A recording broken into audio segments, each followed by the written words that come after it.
Hey YouTube, today we're going to talk about stupidity. Yeah. And I'm going to talk to you about a couple terms that the gun collector world has come up with. And really, I'm going to explain to you what these terminologies mean and what they mean to you and what they should mean to you. So the terminology we're talking about today is pre-ban or post-ban. Now I know everybody's into firearms that go to these gun shows and read up on these weapons that are for sale and people selling them locally. They love to use the term pre-ban and post-ban. And I'm going to explain to you exactly what those mean and what it shouldn't mean to you. So what I have here, I have a few examples of weapons that fit both categories here. And they're pretty random here. And I'm going to explain to you what these terminologies mean. So what we're going to do, we're going to start off with this one here. I'm going to show you that it's not loaded. There's nothing in this. This is a MAC11 made by Cobra, and this was manufactured in 1989. If you look at the serial number up real close, the first two numbers in the serial number is the year that it was manufactured. You show you the other side, it says Cobra, and it says M11 9mm, and has Atlanta, Georgia. That's where it was imported into. So this is a Cobra MAC11. So in 1994, the wonderful Clinton administration, Bill Clinton himself, he signed into law what they call the assault weapons ban. And it went into effect in 1994. I can't remember exactly the date. And it had a 10-year sunset, so it expired in 2004. And what that was is you could not own or buy a new assault weapon. And assault weapons, the way they classified them, they put certain things that they couldn't have on them. And then they straight up named certain weapons that you couldn't have. And this MAC11 is one of them.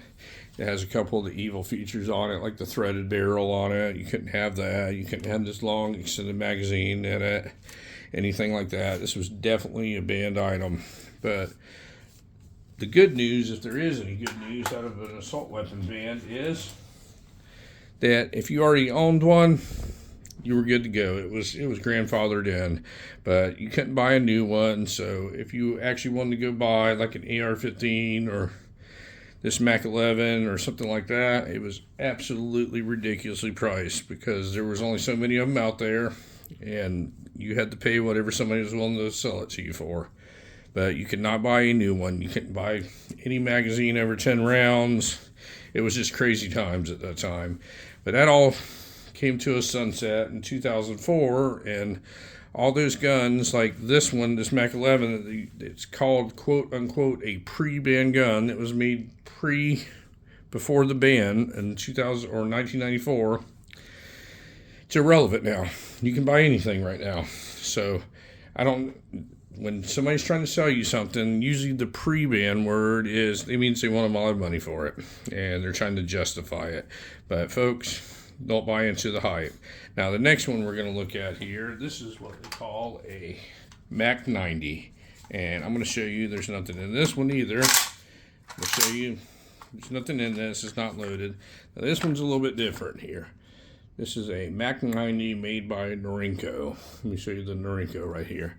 And if you look at the serial number on this one right here, let me show you the very, very top. It'll say 94 and then the serial number. This rifle was manufactured in 1994. Now, this one fits into another category. So NORINCO is one of the largest manufacturers of weapons in China. And China was importing AKs, and I know the Russians don't recognize this as an AK, but it is an AK, folks. They've been importing them for years, since I think the 70s. And in 1989, our wonderful president, George H.W. Bush, passed into law that no, China could not import assault weapons. And the way they classified an assault weapon was anything that had a bayonet lug on it, a threaded barrel to put a flash hider on it, a pistol grip, stock, and stuff like that. Couldn't have any of that evil stuff. So the way NORINCO got around it is they modified their AKs they were sending over. So if you look at the word MAC90 right here, it'll say MAK. What that means is modified AK. So if you notice up front, there's no bayonet lug on this thing. You look real close here, it looks like it, but it's not. It does not have a threaded barrel, so you cannot put a flash hider on this. And they came with these weird looking stocks. Some of them had a wooden one with what they call a thumb hole in them, and some of them had these on them. So this is not a pistol grip. And they ship with 5-round magazines in them. So that's the way they were getting around getting these in the country, and they started doing it in 1990 after the 1989 ban on importing assault weapons in. So that's how they came out with the model MAC90, modified AK 1990. That one was manufactured in 1994. So one of the very last ones. And then when they passed the assault weapons ban in the United States, couldn't get any of them. So they all stopped. So those MAC90s are a little bit, I'm not going to say rare, I don't really like using that word, but they're a lot less of those out there than there are any of the other ones. I mean, there's thousands and thousands and thousands of them out there, but they only brought these into the country for 4 or 5 years, from 1990 to 1994. So we have our third category here, and let me grab this one here. This is a COLT, and this is what a lot of people look for when they're looking for, see, this one doesn't have anything in it. This is what a lot of people look for. Now, people like to say they have a pre-ban COLT. Well, folks, this is not a pre-ban COLT. This is a weird category here. This is what they call a government carbine model 6520. This is not a 6920, and this has all the evil features on it. It has a bayonet lug right up here. It has flash hider on it, has pistol grip on it, and it has a retractable stock on it. So this would be very evil. Now, what makes this one unique is this was manufactured during the assault ban. And the way they got away with this was they had to put this roll mark right on the side. This is restricted for military, government, law enforcement use only. Export use only. So this gun here was actually a police gun. You could not buy that gun when it was manufactured new.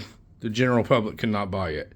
You had to have one that was older, that was called a pre-ban gun, and that one was not available to buy. They were still manufacturing because Colt had contracts with military and police departments and all whatever have you, and they manufactured them, and that's what that was. And that's why that roll marks. That's why that roll marks on there. So basically, I'd say during the ban manufactured one, the AK there is a pre-1994 assault weapons ban, but post-ban import ban. And the MAC11 there on the bottom is a pre-ban altogether weapon. Now, what does all this mean? It means absolutely nothing, folks. None of that means anything.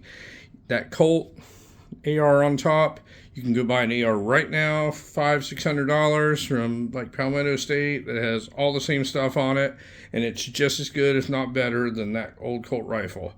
The one in the middle, people pay a lot of money for those MAC90s and anything made by NORINCO or any kind of import stuff like that.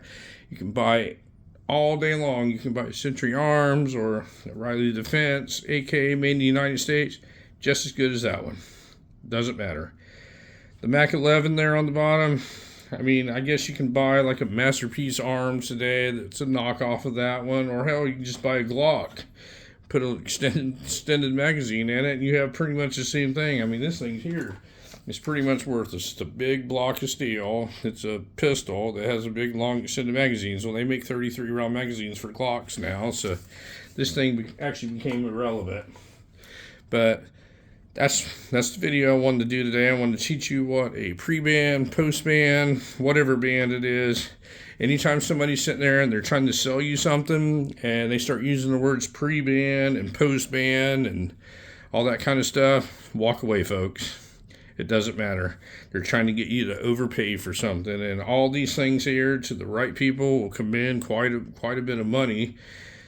But it commands quite a bit of money because people have to have this certain roll mark on it or this certain date, year, and all that. It doesn't make the gun perform any better, folks. It doesn't make it be made any better, anything like that. It's just a 9mm pistol, an AK, and an AR. That's all they really are in the end. But anyway, folks, I'm not an expert on the law. I'm not an attorney or anything like that. But if you have any questions on any of this stuff, feel free to reach out to me, and I'll answer any questions I can. And as always, thank you very much, folks, for watching my video. And you folks have a great day.